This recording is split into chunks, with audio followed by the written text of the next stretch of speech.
amount of people outside through the consultation process, it's really been a fundamental and crucial part of our whole performance standard approach, not because we're doing lots of projects in critical habitats, but where we are now, it is one of the few standards that are out there that are used by financial institutions that can be applied systematically. So that's basically why we're in this debate now. I think why it is important to us, why we recognize that some of the things that are being talked about here, and learning from the experience of companies going forward that are implementing it, is so crucial to us. Bill, do you want to comment on the technical presentation at all? How you might use that? So I would only make a couple of comments about the technical presentation. The first one is the obvious, and that is to remark that this is a highly technical business. And Tom had mentioned actually the problems in terms of capacity in the review process.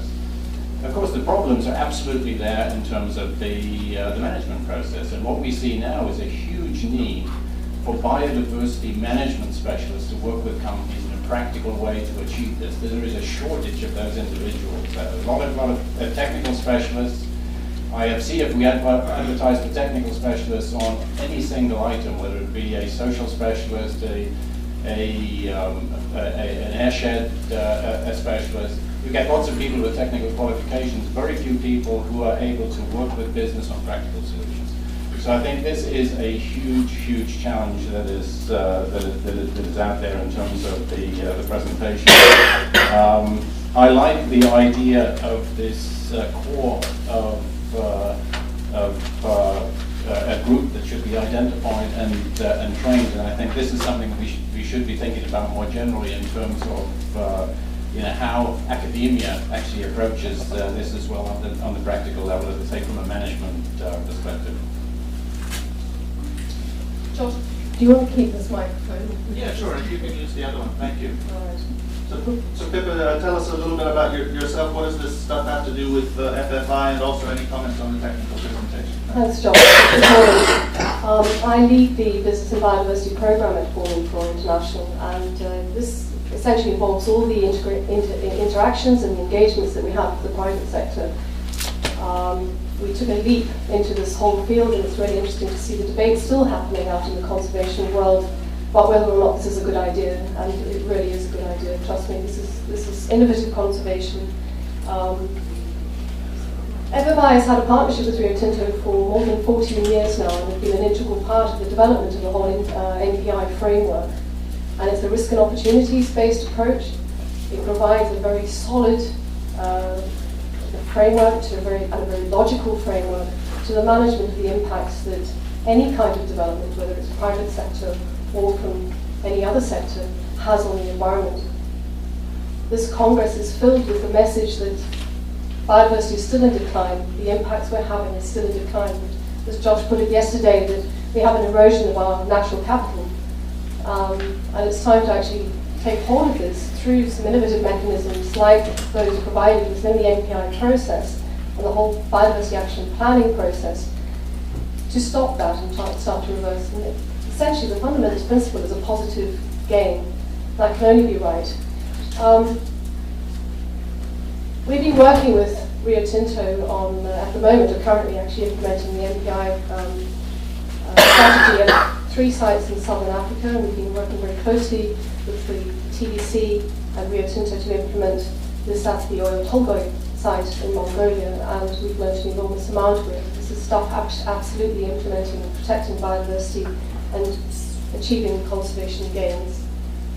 So, a very good place for an NGO to be working, and a very fundamental part of how I think conservation should be progressing in the future. That's just the starting point. I think it's a remarkable piece of work, not only because we've been involved, but I think technically it looks difficult, and it is technical, but it's not rocket science. And I do think the kind of key thing is not to be frightened of the fact that you can account for some of the impacts that are taking place on biodiversity. We can measure it, and we have to. We can't measure everything, as John said. We have to have a starting point. We're still working on the ecological processes aspects of that. That's really important too. that this is the beginning of something really, really important. I think just I guess, don't be frightened of it, and we do need to build the capacity, and we can talk more. Yeah. Yeah. Thanks, Joss. I'm the Chief Executive of Parks Victoria. Parks Victoria is a statutory authority of a state in Australia that looks after protected areas. So, and prior to that declaration of interest, I'll tell you that I used to be the Deputy Director General of IUCN, so I appreciate Tom's comments and the complexity of the organisation. And you might wonder what's the interest of a National Park Agency in net positive impact, or indeed on Rio Tinto itself. But and I'll outline a couple of reasons, but I want to pick on one particular thing that was said in an earlier presentation. And one of the similarities between us, Parks Victoria manages a similar area to Rio Tinto does. We manage 4.2 million hectares, and I think Rio 4.5 million, somewhere around about that. And one of my responsibilities is to ensure that ecosystems contained within that protected area state are maintained, and indeed in some places we also have to restore, because we don't always inherit those parks in the condition you might want them. We also operate under a very similar, complex, in some places the same regulatory regime, and we also have issues that quickly gain media attention and certainly gain attention of community, as does big companies like Rio. And therefore, having pretty robust evidence-based indicators and metrics is important, both for industry and to park owners. And we use a range of models, and we heard one of those mentioned. Some of them are regulatory models that relate to quality hectares, for example. And we also use independent science to validate whether what we're doing is appropriate or isn't appropriate. And that's independent validation is one of the points I want to pick on, because it's really important to gain credibility in community and also with government and your operating partners. But independent validation isn't enough by itself. And it doesn't always carry the day with public opinion. And it's public opinion that often influences politicians to do or not do things. And in the earlier presentations, you mentioned one of the benefits was strengthening social license to operate, and that's the bit that I want to pick on, social license to operate. Because we've heard lots of technical things, but maintaining that social license is key for industry, but it's also key for government agencies. And it differs very much from legal license to operate or your economic license to operate. And it's based on people's opinions, their perceptions, and often their worldviews about what they believe in and don't believe in. And it means we have to deal with emotions. But we're quite comfortable in dealing with technical things and metrics, but we're not so comfortable in dealing with how people feel about what we do. And community views can shift very quickly from tolerance to acceptance to approval, and they can really fast go to public outrage. And that social license operate at various levels, as the Rio Tinto guys and the IUCN guys working with them have seen, that what you do at a site level can completely undo what you might be doing overall as a company. And I think the Deepwater Horizon event in the Gulf of Mexico is a classic example. One site, BP operating, almost undid the company. And it requires ongoing work, so it's really great to have reports that tell us all the technical details, but you have to work at social license. It's not a matter of just producing something. So it requires a really good understanding of community, a really good understanding of how to communicate, what to communicate, avoiding being patronising with local communities, providing that evidence, as you saw before, disaggregated in a way that people can understand and not think it's black box. And the benefits for us is partly that it helps us operate, but also helps avoid further regulation, because we spend an enormous amount of time addressing regulatory environments and reporting on those regulatory environments. So you do a good job. If you can demonstrate you do a good job, there's often less need to regulate. And it's Tom sort of said it at the end, I was going to pick up that point. I believe that NPI is relevant to public land managers, and working together with industry is a way that we can learn from each other the tools that might be useful to take us forward. Okay, thanks, Bill. Over to Peter, and I guess if you want to talk about why Rio Tinto is doing NPI, you can do that again, although I guess that's been covered, but please introduce yourself and any comments on the presentation. Thanks, Josh. So I'm Peter Cunningham, Global Head of Health, Safety, Environment and Communities. I'm sort of a long-term, this is my 20th year with Rio Tinto, but actually most of my career has been on the commercial and strategic side of working at Rio Tinto. And I took up this current role at the beginning of last year, so now sort of 20 months into it. And that, to me, was a choice that I made, and a distinct one, because at the end of the day, what I've seen over my life in Rio Tinto is that more and more sustainable development has become central to strategy and delivery of value to shareholders over time. And I think getting this right and understanding the risks that it has to business, but also putting in place the frameworks to be able to manage those risks is critical to us. We are a very large landholder, a large user of natural resources, and having those frameworks in place is really important. Just one observation I'd make on terms of the technical presentations is how that sort of does flow into a practical sense in operationalizing these sort of pieces of work. Because I look at people who run our sites and remote operations, and they have to manage a huge degree of complex issues. I mean, just the focus we put on health and safety in our business is a huge component of time for them. They have to manage all the environment and social issues, as well as making profits for the company, for shareholders. And unless there's a framework there that they can take and start to actually use, that clearly delineates what they need to do to try and put in place the appropriate work, it's very hard to get the right outcomes. And I think that, as I just listened to all those pieces today, that's what I was sort of seeing in my mind, something that people can take and start to use in an operational setting. That's all I'll do. Okay, thanks. Stuart, over to you.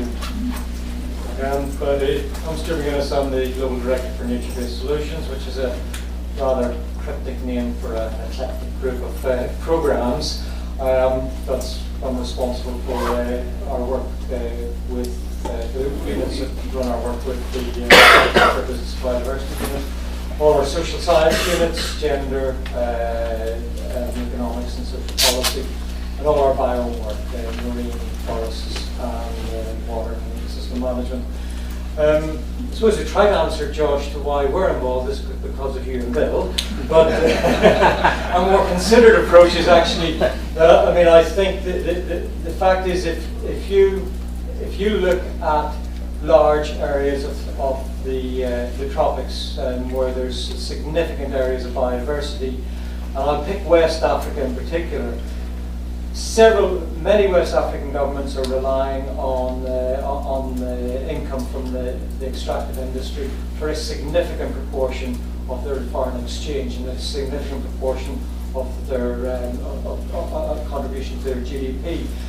This is a reality, and it's not going to go away. And I think one of the things, these are situations where we know historically it's been difficult to have solid regulatory frameworks to actually govern the use of natural resources. So I think NPI gives a real opportunity to actually start to have some sort of framework where companies can account in a coherent way for their impacts. We know there are limitations with environmental and social impact assessments, and so NPI actually does give a way forward to helping to operate in some of those more difficult areas. But I'll emphasize, and I'll probably come back, Josh, in the second round of comments to this, there are many inherent risks, and I think some of the bigger challenges now is how we actually deal with those risks. I think the technical points that Tom and John have discussed, yes, there are still challenges. There are challenges still with metrics and currency, etc., etc. I think those will be worked through. I think our real challenges now are actually how we deal with some of these bigger risks of how this can actually be properly managed over a longer period of time in more difficult and challenging environments. Okay, thanks for that introduction. We have now an hour to go. I have loads of follow-up questions for the panelists, and I'm going to just ask them one by one and ask them to ruminate on that, but then I'm going to go straight to the rest of the room for additional comments and questions. So, Bill, I want to come back to you shortly on how do we get more companies and governments to adopt NPI. What are the steps we need to take to embrace this approach more broadly? And if you could reflect on that and come back to us on that a little bit later. Pippa, I'd like you to talk a little bit about how we build capacity to do this kind of analysis, because it's quite a scarce resource at the moment. Bill, you talked about maintaining a social license or building public support. I want you to reflect a little bit on who would be credible to deliver an NPI communications campaign, if you will. Who should do that? Can Rio Tinto do that? Can IUCN do that? Or somebody else? Peter, I'd love to hear from you a little bit more about how you sell NPI to the investment community and your customers. Is it meaningful to them? And Stuart, given your interests and background, I'd particularly like to hear more from you about how to integrate this approach with local governance reforms and the efforts to increase local participation and control over natural resources. Because I'm not sure it always goes together. So I'll park those questions and then turn to the floor. And I'm not sure how we are on microphones. Do we have a roving mic? Yes. One rover. Okay, actually we can have two roving mics. I can use this one. Yeah, okay. Yeah, give me that. If you want to introduce yourself, and if you want to direct your comment to anybody in particular, please do so. And then maybe we'll just take one. They can respond, and then maybe we'll go through some of my questions. I'm Richard Solarius. I am with the Sierra Club, but also interim chair of the team in the Commission on Environmental, Economic, and Social Policy, formerly known as CEASE, working on the impact and social and environmental improvement for the performance of the private sector, CEASE Prize. And I guess there's two standpoints. One is, I think, from the standpoint of NPI, I think making the kinds of assessment that were described was very interesting. I have a couple of questions about that, and maybe this is almost to the folks who are setting that up, but I'm curious to what extent indigenous knowledge is used in some of the biodiversity assessments, and also the degree to which the independent consultants process is transparent. I think it was Bill that mentioned, somebody over there mentioned the idea of the trust of this process, and it seems to me that getting that independent advisory panel selected properly, but also transparently, so that people know what's going on, would be very important. And finally, this is related to what Stuart said. Clearly, NPI, biodiversity,